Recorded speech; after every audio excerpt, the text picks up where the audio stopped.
Welcome to NEC's Cutting Edge Playhouse.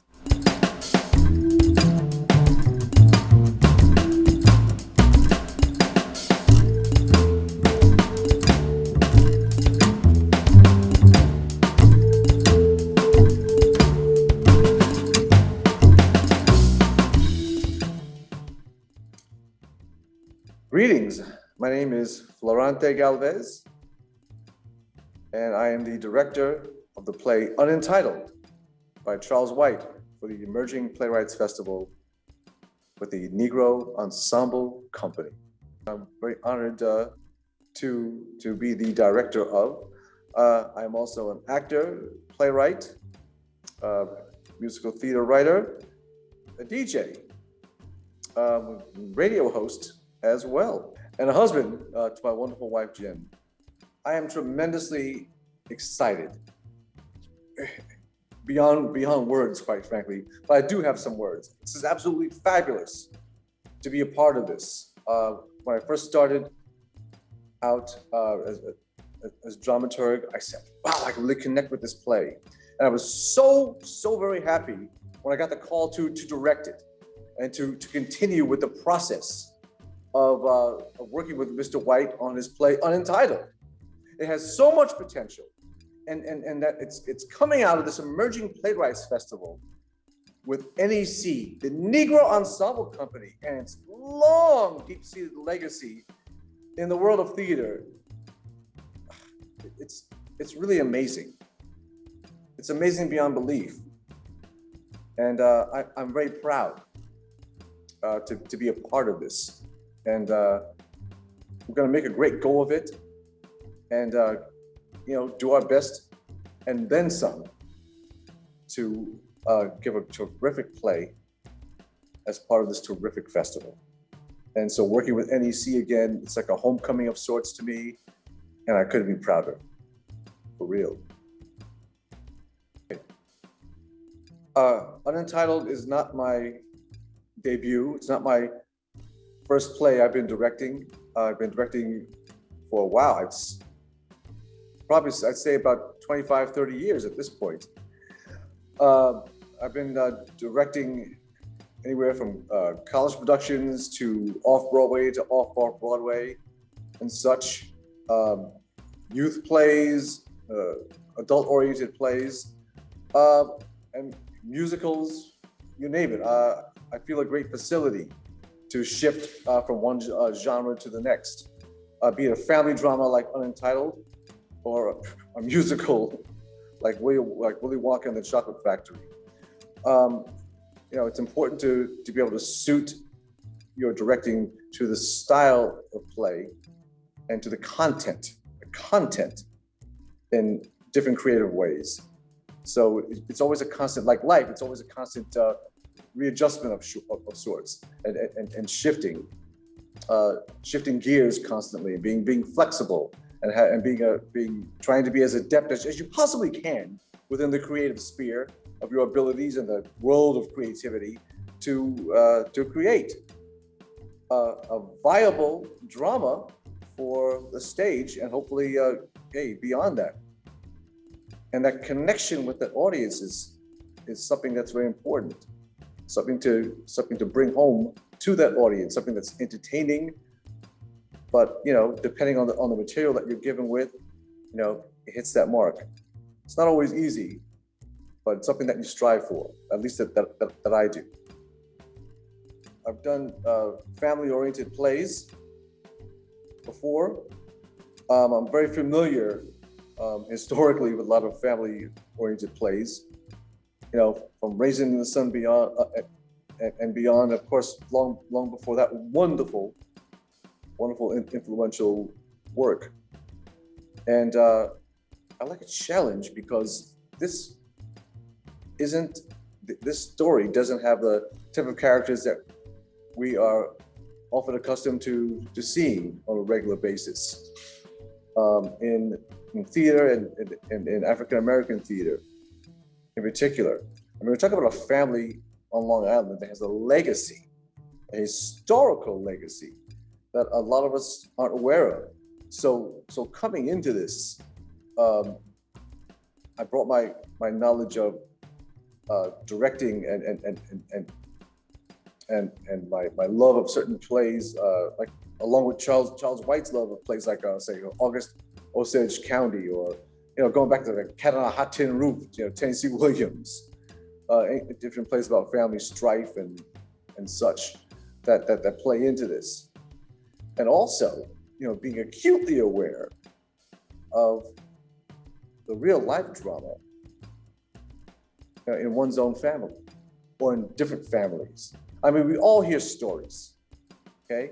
And it's important to have a good ear for the stories of real life and how they can translate to the stage. I think that's part of directing.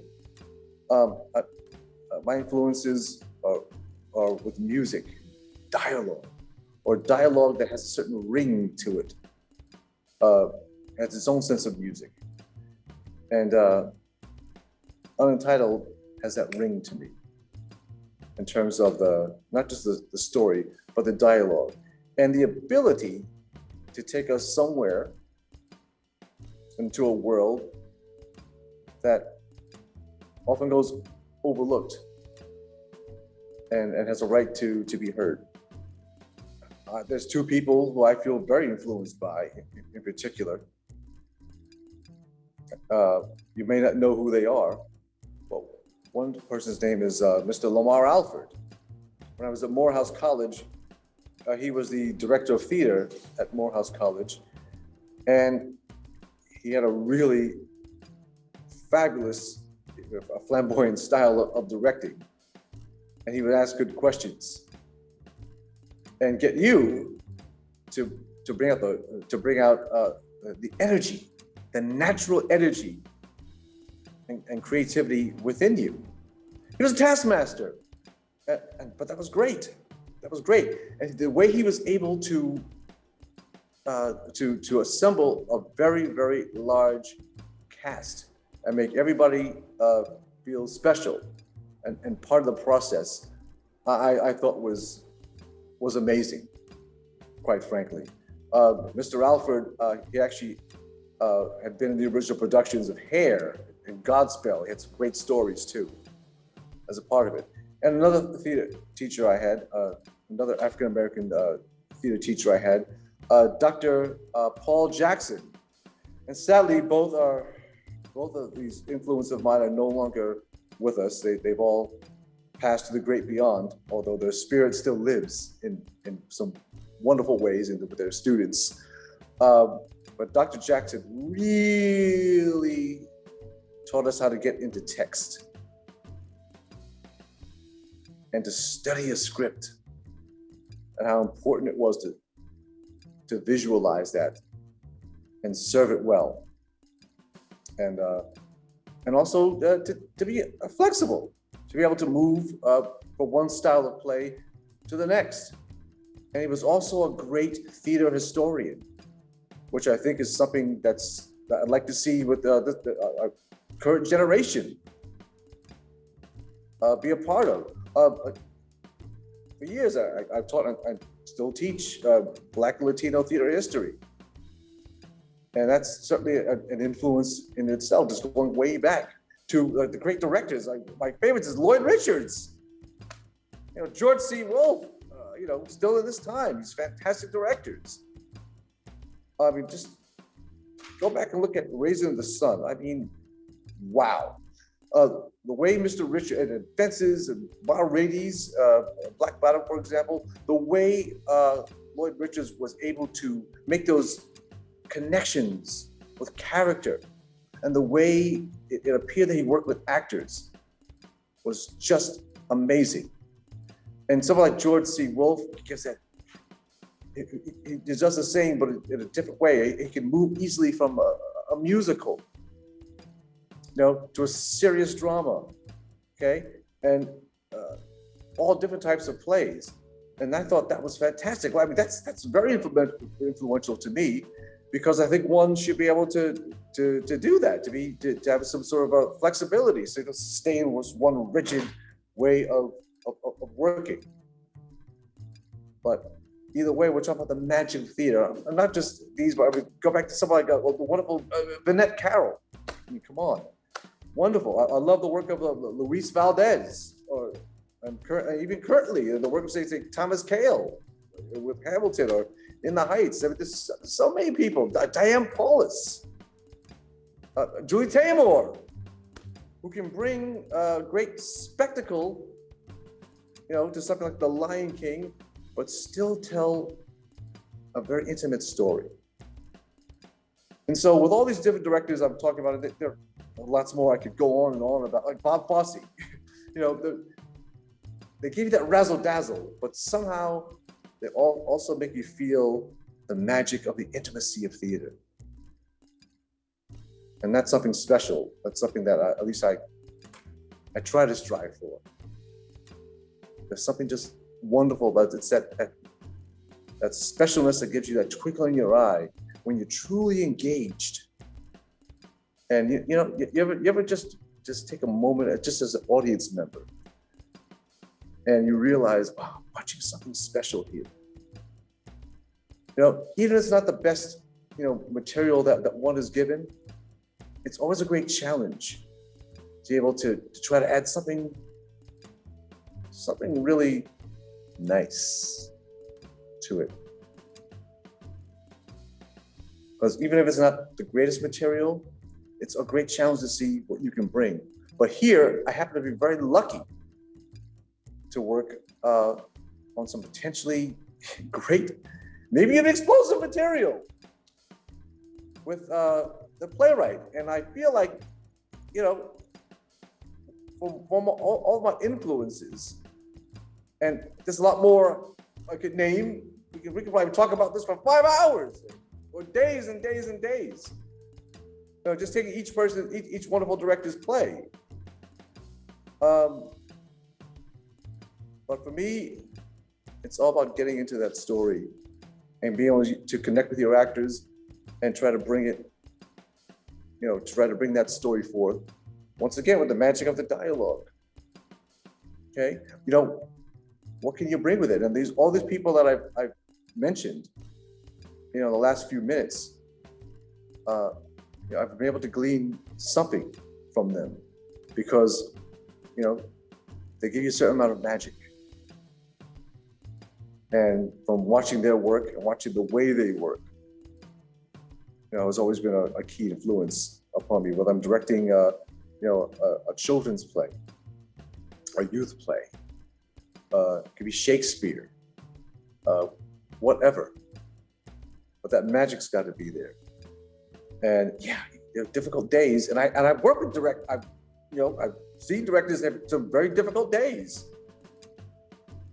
But if anything, the old moniker about the show must go on, they all had that moxie that says push on through, because that's the job that we're assigned to. This is what we love and live for. Working with a difficult collaborator does happen in the process of, creating a play. But, I think it's important to give everyone their space and some leeway. And there's got to be a culture of respect among the cast. And I think one of the first things the director needs to do is to be very clear about their expectations, for the play, and be as good-natured as possible, and to, do different things to try to get everybody on the same page. I think it's important not to have just a culture of respect and all these weighty things that are talking about these lofty things. I think it's important to have some fun. I mean, there's room for laughter. Enjoy. In the rehearsal room, in your script conferences with the playwright. I think it should be an atmosphere of joy when you're communicating with your designers and all. No matter what the play is, drama, weighty comedy, tragedy, have some fun, joy. We need some joy, even in the midst of crisis, in the midst of all the hard work that we're working for. And I'm so glad that the Emerging Playwrights Festival has a platform, a wonderful platform for this explosion of new work and new talent to be seen that goes beyond age. There's a certain timeless quality to this and what can be done. There's so much potential here. And I'm just excited to be working with NEC and its crew and all that. Sure, I mean, I'm excited. Like I said before, I'm tremendously excited, and I hope my excitement, will, to a certain degree, maybe a great degree, I hope, will translate to the actors and to the audience and to the company, because I think there's something really magical here about the Emerging Playwrights Festival, and the magic of and resilience of NEC. I think the particular play I'm working on, Unentitled, has all of that sense of resilience. And I think it's something that we all need, in addition to joy, in the creative process, especially with the challenging times that we're living in. Well, quite frankly, I want the play to be a winner. I want the play to be successful. I want Unentitled, quite frankly, to reach people inside. I want the audience, to experience sort of an often unseen world that has long been ignored and, quite frankly, historically, isn't known. And come away not just with the knowledge of the weight of history that's in this play, which is great, but a true sense of the interpersonal relationships and how it relates to our own families in crisis. So regardless of class status, and this is an affluent African-American family that we're dealing with, but it's also set at a time when there are larger forces at play on that family, which so many families go through. And so there's certain universality about it. Okay, certainly at the core of it in the specific African-American experience, but also in the overall human experience. And I feel that this play has it. So I want the audience to walk away with, of course, an entertaining experience, but one that's meaningful and says a lot in the way we think about our own family relationships. And even in the midst of strife, in the midst of, say, desperation. I think some of the best plays, quite frankly, they put their characters through hell. They really do. But at the end of it, can we still have a sliver of hope? Can we walk away from this play, going through the hell of the characters, within the wider realm of the story and this very protected and intimate world that I think speaks to so many people. And I hope that they feel that they've had something that's meaningful in the way of the heart, and that they come away feeling like they've seen something, maybe familiar in a certain sense, but also something new. I mentioned the name Dr. Paul Jackson, or Dr. Paul K. Jackson, who is our beloved drama teacher, theater teacher, and PhD at Morehouse in Spelman, where I met one of our classmates including someone who's worked with NEC, is no stranger to NEC, Pamela Faith Jackson. And in our senior year, he gave me and a few of us our first opportunity to direct. And it happened to be a playwriting festival. Actually, one of my own plays was in it, that someone directed. And I got to direct something I was nuts about. I had the challenge of directing a wonderful play, I think, Who Killed Anna? And sort of an absurdist mystery. But it was a rich experience. And even though I admired many directors up to that point, in film also, I got to mention another director, by the way, Sidney Poitier, no longer with us, because I really like the way Mr. Poitier works with actors. Of course, being a great one. But it was great to be part of that particular festival. And I think that's where I got the bug to direct. And yeah, I made lots of mistakes, but I was fascinated with the directing process. So in terms of my own life trajectory, being part of this festival and directing new work, and for this fantastic theater company, Negro Ensemble Company,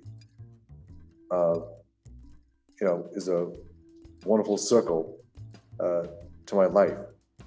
And so, no, it's not an ending or anything like that.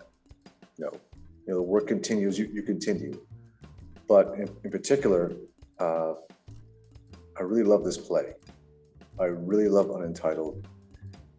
And I hope all the audiences and the company sees the potential of it, whoever is in the audience for this play, cast, crew, that we all see the potential of it. And I really hope it has a life beyond the festival, because I think a lot of it rings true. And for all the strife and the sturm and drang and push and pull that's in the play, that has some very real issues, there is a sense of warmth and a sense of humanity about the play that I hope will translate, in the midst of the serious conflicts in it. And I think those are little breaks for humor and the glimmers of humanity can bring us hope. Hope. And you've heard that expression before, the theater's larger than life. Well, as cliched as that sounds, it's like the show must go on. Those are still vital words to me. And it's like a guiding star as a director.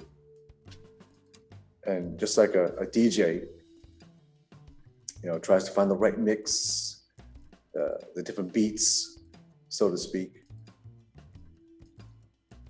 on the dance floor or on the radio, what have you.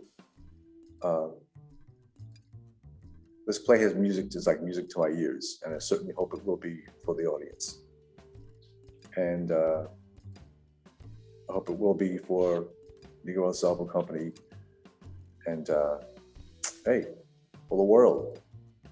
Whether we do plays on Zoom or in person, hybrid combination. I've certainly been doing that for the last 2 years in these challenging times.